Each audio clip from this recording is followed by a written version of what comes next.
오늘 저녁 함께 보실 말씀은 신명기 24장의 말씀입니다. 신명기 24장 우리 1절에서 22절까지 우리 함께 보시겠습니다. 신명기 24장 우리 1절에서 22절까지 우리 한 절씩 나누어 읽도록 하겠습니다. 신명기 24장 1절에서 22절입니다. 한 절씩 나누어 읽습니다. 사람이 아내를 맞이하여 데려온 후에 그에게 수치되는 일이 있음을 발견하고 그를 기뻐하지 아니하면 이혼 증서를 써서 그의 손에 주고 그를 자기 집에서 내보낼 것이요,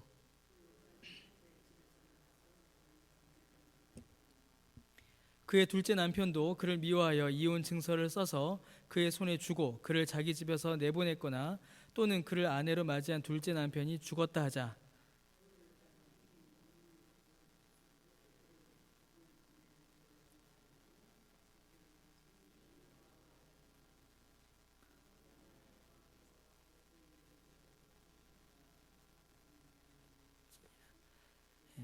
사람이 새로이 아내를 맞이하였으면 그를 군대로 내보내지 말 것이요, 아무 직무도 그에게 맡기지 말 것이며 그는 1년 동안 한가하게 집에 있으면서 그가 맞이한 아내를 즐겁게 할지니라.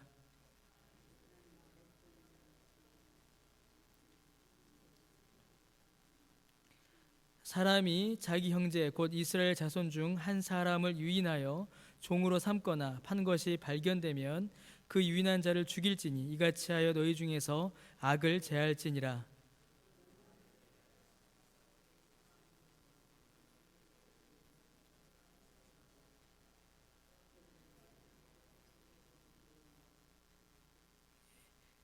너희는 애굽에서 나오는 길에서 내 하나님 여호와께서 미리암에게 행하신 일을 기억할지니라.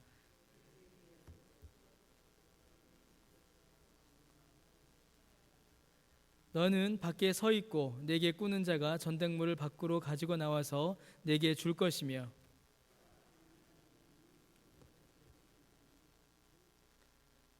해질 때에 그 전당물을 반드시 그에게 돌려줄 것이라. 그리하면 그가 그 옷을 입고 자며 너를 위하여 축복하리니 그 일이 내 하나님 여호와 앞에서 내 공의로움이 되리라.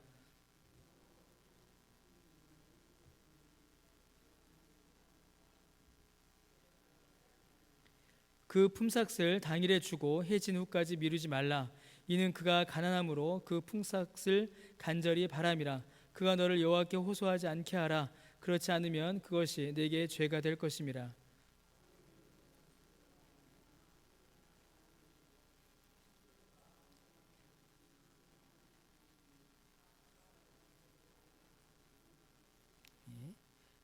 너는 객이나 고아의 송사를 억울하게 하지 말며 과부의 옷을 전당 잡지 말라.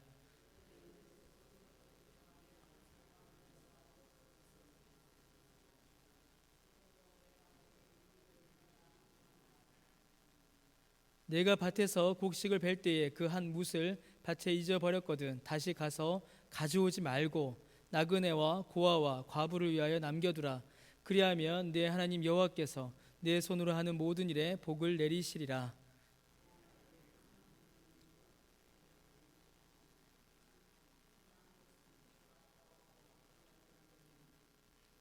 내가 내 포도원에 포도를 딴 후에 그 남은 것을 다시 따지 말고 객과 고아와 과부를 위하여 남겨두라.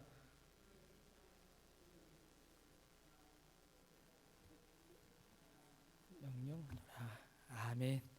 오늘 좀 긴 말씀 신명기 24장을 다 읽었습니다. 여러분 율법은 우리가 순종해야 할 명령입니다.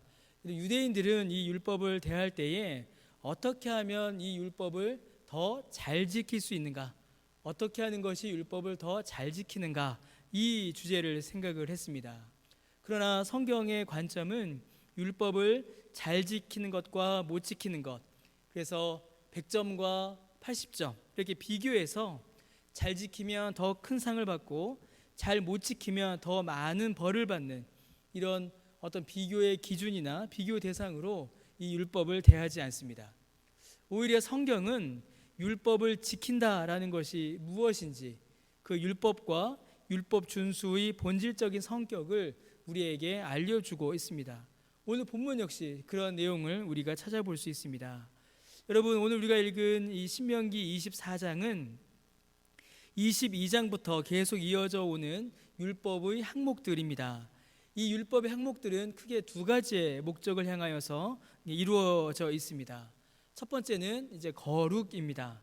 하나님께서 싫어하시는 죄악, 부정함으로 상징되는 것들을 이제 기록함으로 하나님의 백성들이 하나님 앞에 거룩하게 세워지기를 하나님께서는 이 명령을, 이 율법을 통하여서 명령하십니다.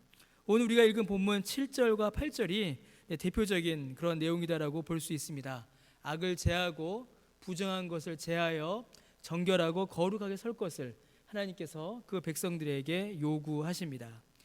여러분, 그런데 이 신명기 24장은 이 거룩에 대한 명령도 있지만 하나님께서 기뻐하시는 것이 무엇인지를 우리에게 더 많이 알려주고 있습니다. 하나님이 그 백성에게 원하시고 하나님께서 그 백성들을 통하여서 보기 원하시는 것, 하나님이 좋아하시는 것이 무엇인가, 그것을 우리에게 알려줍니다. 여러분, 하나님은 사랑이십니다. 하나님은 사랑이시기에 하나님의 백성들이 사랑을 행하기를 원하시고 하나님의 백성들이 사랑을 행할 때에 하나님께서는 기뻐하십니다. 그래서 여러분, 율법은 하나님을 사랑하고 이웃을 사랑하는 것을 모든 율법의 가장 중요한 두 강령으로 우리에게 가르쳐주고 있습니다. 하나님을 사랑하는가, 이웃을 사랑하는가, 그 사랑으로 말미암아 하나님께 영광을 올려드리는가, 이것이 율법을 통하여서 우리에게 주시는 교훈인 것입니다. 그 내용들 하나하나가 이 24장에 자세하게 기록이 되어 있습니다. 여러분, 1절에서 4절은 이혼에 대한 명령입니다. 성경은 이혼을 원칙적으로 금합니다. 그런데 오늘 본문에 보니까 모세가 이혼 증서를 통한 이혼을 허용하고 있습니다. 여러분, 이는 단순히 이혼을 허락하는 것이 아닙니다. 이혼 증서만 있으면 이혼할 수 있다, 그러니 이혼 증서 받아가서 이혼해라, 거기에 이 율법의 목적이 있는 것이 아닙니다. 여러분, 그 당시에는 이혼을 남자만이 결정할 수 있었습니다. 성경이 금하고 있는 이 이혼을 하려고 하면 반드시 이 여인에게 더 이상 결혼 생활을 유지할 수 없을 정도의 흠이 발견되어야 했고, 그 흠이 있음을 남자가 확인해야 했습니다. 1절에 보니까 수치되는 일이란 말이 있습니다. 사람이 아내를 맞이하여 데려온 후에 그에게 수치되는 일이 있음을 발견하고 라고 되어 있죠. 이 수치되는 일은 크게 두 가지를 의미합니다. 첫 번째는 간음과 같은 성적인 범죄이거나, 두 번째로는 아주 중대한 질병을 의미합니다. 만약에 결혼하여 함께 사는 결혼한 아내가 성적 범죄를 저질렀다라면 여러분, 이건 어떻게 될까요? 그 당시 법으로 성적 범죄, 간음은 그 자리에서 사형입니다. 사형이에요. 또 하나, 결혼을 유지할 수 없을 만큼의 질병, 대표적으로 혈루병 같은 것이 있습니다. 결혼을 유지할 수 없는 질병을 가졌다라고 한다면요, 이는 단순한 질병으로 끝나는 것이 아니라 더 이상 이스라엘 공동체 안에서 생활할 수 없음을 의미합니다. 그러니까 1절에 나오는 이 수치되는 일은 단순히 뭐 보기 싫다, 같이 살기 싫어, 그런 걸 의미하는 게 아닙니다.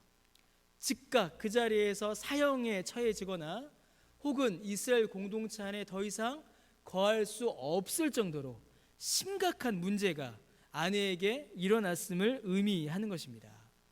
여러분, 이 문제가 왜 심각하냐면요, 만약에 이 수치되는 일이 아내에게 발견이 되면 이는 즉각적으로 이 수치를 범한 여자의 그 생존과 직결 연결됩니다. 이제 여러 번 말씀드렸던 것처럼 간음을 범했으면 그 자리에서 사형이었고, 혹은 큰 질병이었으면 이스라엘 공동체에 거할 수 없으니 여자 혼자서 경제활동을 할 수 없는 사회에서 이 수치되는 일이 발견이 되면 생존할 수가 없게 되는 겁니다. 그러니까 이건 단순히 이혼의 문제가 아닌 거예요. 이 수치되는 일은 이 여인의 생존, 생명이 위기에 처하는 것입니다. 자, 그런데 모세가 뭐라고 명령을 하냐면 이혼 증서를 써서 이혼해라 라고 합니다. 그리고 뭐라고 하나요? 이혼 증서를 받아서 그 집에서 나오면 2절에 보니까 다른 사람의 아내가 될 수 있다라고 이렇게 설명합니다. 그럼 여러분, 이 이혼 증서는 어떤 의미를 가질까요? 이 이혼 증서는 쉽게 이혼하지 못하도록 막아주는 그런 방지의 역할을 하고 있는 것입니다. 그 당시에는 남자들이 그냥 살기 싫다, 당신 마음에 안 든다 라고 판단되면 쉽게 이혼을 결정하였습니다. 그런데 이 이혼 증서를 썼다라는 것은 더 이상 결혼 생활을 유지할 수 없음이 공적으로 드러났음을 의미하는 것입니다. 남자가 마음대로 무분별하게 이혼을 할 수 있도록 하는 그 모든 제도들, 그런 방법들, 그런 생각들을 이 이혼 증서가 오히려 막아주고 있는 것이지요. 더하여 이혼 이후 여인의 재혼을 허용함으로 이혼의 결정이 좀 더 신중하게 이루어지게 하고, 또 이혼 당한 여인의 생계까지 보호해주는 도구로 이 이혼 증서가 쓰이고 있는 것입니다. 그러니까 단순히 이혼을 허락하는 것이 아니라 생계와 생존의 위기에 처할 수 있는 그 여인을 보호해주고 살게 해주는 어떤 생존의 도구로 이 이혼 증서가 쓰이고 있는 것입니다. 거기서만 그치는 게 아니죠. 5절 말씀에 보시면요, 결혼하면 신혼 1년 동안은 군대에 징병하지를 않는 겁니다. 5절에 그렇게 기록되어 있죠.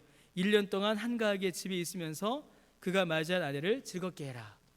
여러분, 결혼하자마자 남자가 군에 가버리면 1년 동안 어떻게 될까요? 방금 말씀드린 것과 똑같습니다. 여자 혼자서 경제활동을 할 수 없기에 1년 동안 굶어야 합니다. 그래서 그 1년간은 이 징병을 유예해 주는 거죠. 1년 동안 생계를 돌아보고 가족이 생존할 수 있도록 일하다 와라, 그렇게 미루어 주고 있는 것입니다. 6절에 보시면요, 먹을거리를 준비할 수 있는 도구 자체를 전당으로 잡는 일을 금하고 있습니다. 6절에 맷돌인데, 사람이 맷돌이나 그 윗짝을 전당 잡지 말라 이렇게 돼 있죠. 맷돌을 집에서 이제 전당 이제 이 뭐라고 하죠? 보증, 돈 빌려주고 가져가는 겁니다. 맷돌을 집에 가져가 버리면 담보죠, 담보. 맷돌을 가져가 버리면 어떻게 될까요? 곡식을 갈 수가 없는 겁니다. 맷돌 위아래에 있지 않습니까? 위아래 맷돌이 다 가져가면 무거우니까 위쪽만 딱 가져가는 거예요, 사람들이. 그러면 어떻게 될까요? 위쪽만 가져가도 곡식을 갈 수가 없게 되는 거죠. 아무리 돈을 빌려줘도 사람의 생계, 사람이 먹고 사는 일까지 금할 수는 없게 하는 것입니다. 7절도 계속 그런 일들이 같게 나타납니다. 형제인 이스라엘 민족을 속여서 종으로 삼고 자기 유익의 수단으로 삼는 것을 금하고 있습니다. 10절 이후로도 이 원칙은 계속 유지됩니다. 10절에서 13절을 보시면요, 이 채무 관계를 우리에게 보여줍니다. 담보 이야기가 또 나오죠. 채권자가 채무자를 함부로 다루지 못하게 합니다. 돈을 빌려주고 담보를 잡아야 하는데, 이 채권자가 채무자의 집에 들어가서 아무거나 가져오지 못하게 딱 막고 있는 겁니다. 채무자가 자신의 것을 맡기게 하는 거죠. 이를 통하여서 돈을 빌리는 사람의 자존감과 생계, 생존을 지켜주는 겁니다. 심지어 가난한 자에게 담보가 있을 때는 돌려주라라고 되어 있고요, 특별히 옷은 반드시 돌려주라라고 되어 있습니다. 왜 그럴까요? 그 당시 옷은 그냥 옷이 아니라 밤에 덮고 자는 이불이었기 때문입니다. 이 이불이 없으면 밤에 기온이 뚝 떨어질 때 너무나 춥거든요. 그렇게 보호해주는 역할로 이런 일들이 계속 기록되고 있는 것이죠. 14절, 15절은 품꾼을 학대하지 말라라고 하십니다. 품꾼은 종이니 마음대로 다루어도 된다라고 사람들은 생각하지만 그렇게 하면 안 된다라고 명령하십니다. 16절은 연좌제죠. 아버지가 잘못하면 아들이 잘못하면 아버지가. 그런데 그 연좌제를 금합니다. 아버지의 죄를 아들에게 물어 죽이는 일을 이제 금하는 그런 모습을 볼 수 있습니다. 17절, 19절에서 22절 전부 다 자기가 가지고 있는 소유를 자기 마음대로 하는 것이 아니라 가난한 자, 불쌍한 자, 힘없는 자들에게 나누어 주고 그들을 보호할 것을 이 율법은 정하여서 명령하고 있습니다. 여러분, 지금 이제 짧은 시간 동안 다 한번 쭉 살펴보았습니다. 여러분, 이 명령들이 말하고 있는 이 행동의 규범들은 지금의 관점으로 보아도 상당히 앞선 것이고 일반적인 세상의 원리를 넘어서는 것입니다. 그런데 여러분, 그 당시에는 이스라엘을 제외한 어느 민족에서도 어느 나라에서도 사람들이 상상조차 할 수 없는 수준의 내용들입니다. 그 당시에는 이 본문에 있는 내용들 반대로 하는 것이 당연했습니다. 그냥 내가 종으로 삼으면 내 마음대로 하는 것이고, 내가 돈을 빌려주면 그 집에 들어가서 아무거나 담보로 들고 나오는 것이고, 힘없는 자들은 죽고 힘 있는 자들만 사는, 그게 당연한 세상이었습니다. 그런데 어느 나라 어느 민족 사람들도 상상할 수 없는 그런 행동의 규범들을 하나님께서는 이 신명기를 통하여서 이스라엘 사람들에게 명령하고 계신 것입니다. 자, 여러분, 이 신명기 24장의 율법의 항목들이 특별한 이유는 단순히 세상과는 다르고 수천 년의 역사를 앞서가는 그러한 행동 규범이기 때문에 이 신명기 율법이 특별한 것이 아닙니다. 이 신명기 율법이 특별한 것은 이 율법을 지켜야 하는 그 이유에 있습니다. 하나님께서는 인간의 도덕심에 이 율법의 순종을 맡기지 않으셨습니다. 하나님께서는 하나님께서 베푸신 구원을 근거로 하여서 지금 이 율법의 명령들을 주고 계십니다. 이 사실이 너무나도 중요합니다. 자, 이스라엘아, 착하게 살아라. 이스라엘아, 가난한 사람들 도와라.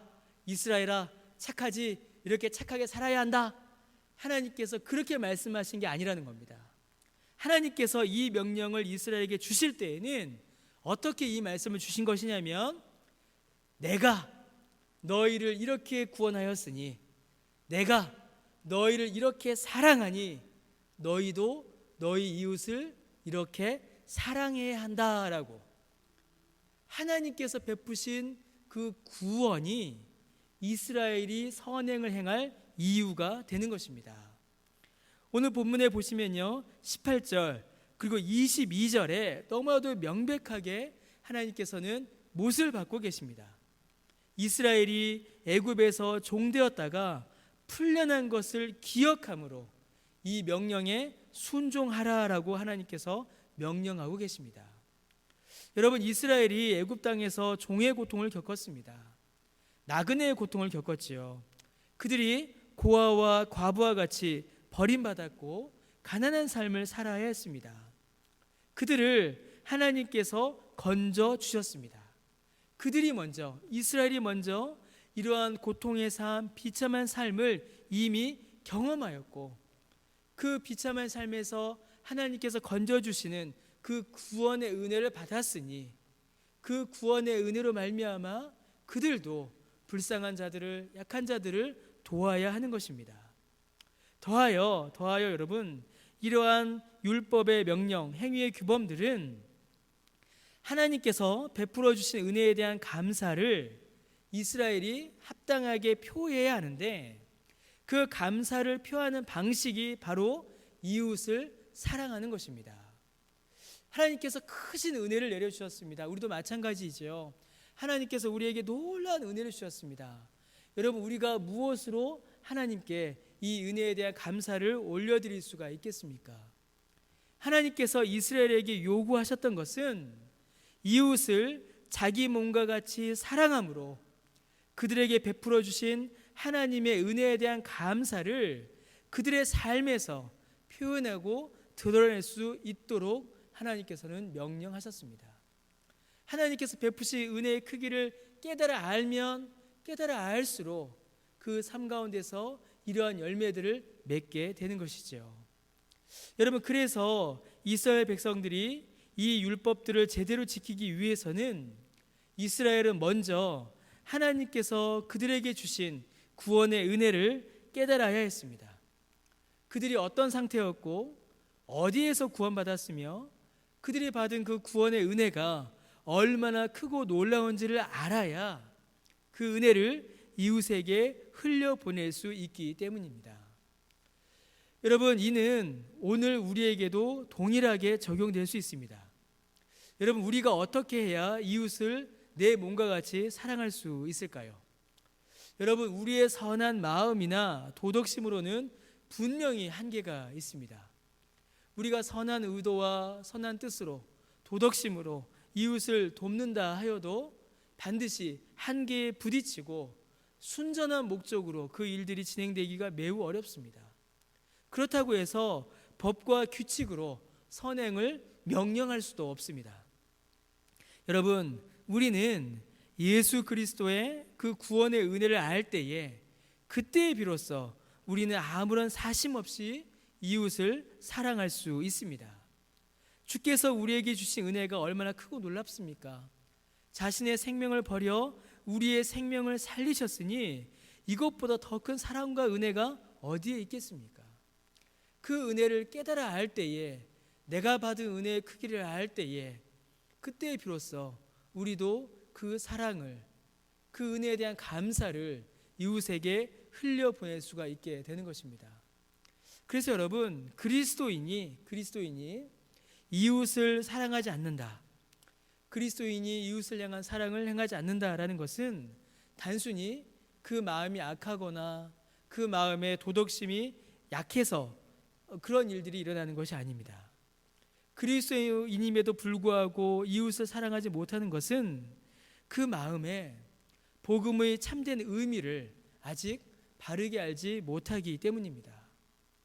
내가 얼마나 악한 죄인이었으며 내가 얼마나 비참한 형편에 있었던 사람임을 안다면, 여러분, 우리가 우리 옆에 있는 가난한 자를, 우리 옆에 있는 비참한 자를, 우리 옆에 있는 고통받는 자를, 우리 옆에 있는 여전히 죄 가운데 허덕이는 자를 우리가 함부로 하거나 외면하거나 그들을 향한 도움의 손길을 거부할 수 없는 것입니다. 내가 얼마나 크고 놀라운 은혜를 받았는지를 깨닫는다면 그 사랑과 은혜를 이웃에게 베풀 수 있을 뿐만 아니라 그것을 통하여서 자기를 높이는 것이 아닌 하나님께 영광과 찬송을 올려드리게 되는 것이죠. 주께서 나에게 이렇게 큰 은혜 주셨으니 그 은혜에 감사하여 이웃을 돕고, 나에게 그 이웃을 도울 수 있는 기회를 주시고, 이웃을 도울 수 있는 마음을 주시고, 이웃을 도울 수 있는 그 은혜를 깨닫는 마음을 주심을 감사할 수 있는 것입니다. 그래서 여러분, 우리의 선행의 시작, 우리의 착한 일의 시작은 우리의 양심이나 우리의 도덕심이 아니라 복음에서 우리의 선행은 시작될 수 있습니다.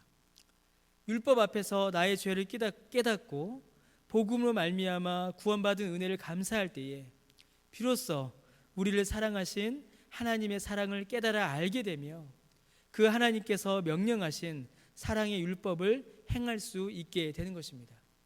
그것도 전적으로 내 힘이 아닌 주님께서 우리에게 보내어 주신 성령의 도우심으로 이 일이 가능하게 됩니다. 그래서 여러분, 예수 그리스도 없이는, 복음 없이는 선행은 물론이고 율법의 준수 자체가 우리에게 불가능한 것입니다. 여러분, 복음은 우리의 삶을 변화시킵니다. 그 변화의 모습들은요, 율법을 통하여서 나타납니다.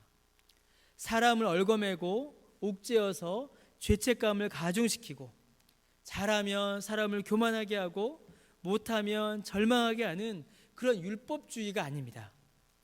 오히려 드러난 죄를 용서하시는 그 하나님의 은혜, 그리고 그 죄를 이기게 하시는 은혜에 대한 감사, 더하여 하나님을 사랑함으로 이웃을 사랑하는 그 하나님의 증거가 나타나게 되는 구원받은 신자의 새로운 삶의 모습이 우리의 삶 가운데 나타나게 되는 것입니다. 그럼 또 어떤 일이 벌어지게 될까요? 그 은혜를 알고 경험하게 되면 여러분, 우리의 삶에서 죄를 허용하거나 죄에 대하여서 무감각해질 수가 없습니다. 오히려 다시 죄를 즐거워하지 않게 되는 것이죠. 죄가 얼마나 악하고 더럽고 고통스러운지를 알고 그 죄에서 벗어나기 위해 치루어진 대가가 얼마나 큰지를 우리가 깨달아 알기에, 그것을 안다면 어떻게 우리에게 죄가 아무렇지도 않을 수가 있겠습니까? 오히려 죄가 미워지고 역겨워지며 거룩을 향하여 앞으로 나아가게 되는 것입니다. 그것이 성화이고 그것이 주님을 닮아가는 것입니다. 여러분, 하나님께서 이스라엘에게 명령하신 오늘 율법, 구원 받았으니 그 구원받은 은혜를 깨달아 안다면 이웃을 사랑함으로 하나님께 합당한 감사를 올려드려라, 그렇게 하나님께서 명령하셨습니다. 그리고 그 명령은 오늘 우리에게도 동일하게 주어집니다. 복음의 은혜를 깨달아 알고 그 은혜에 감사함으로 하나님의 사랑을 이웃에게 증거하시는, 그리고 그 사랑으로 말미암아 하나님께 영광과 찬송을 올려드리시는 저와 여러분 되시기를 주님의 이름으로 간절히 축원합니다. 함께 기도드리겠습니다. 주님, 은혜를 감사드립니다. 신명기의 율법을 통하여서 하나님께서 참으로 우리에게 원하시는 것이 무엇인지를 우리가 다시 한번 깨닫게 됩니다. 하나님, 우리에게 먼저 복음의 은혜를 깊이 깨닫는 은혜를 허락하여 주옵시고, 우리에게 주신 그 복음의 은혜에 감사하여 이웃을 향한 사랑을 행하는 우리가 될 수 있도록 은혜를 내려 주옵소서.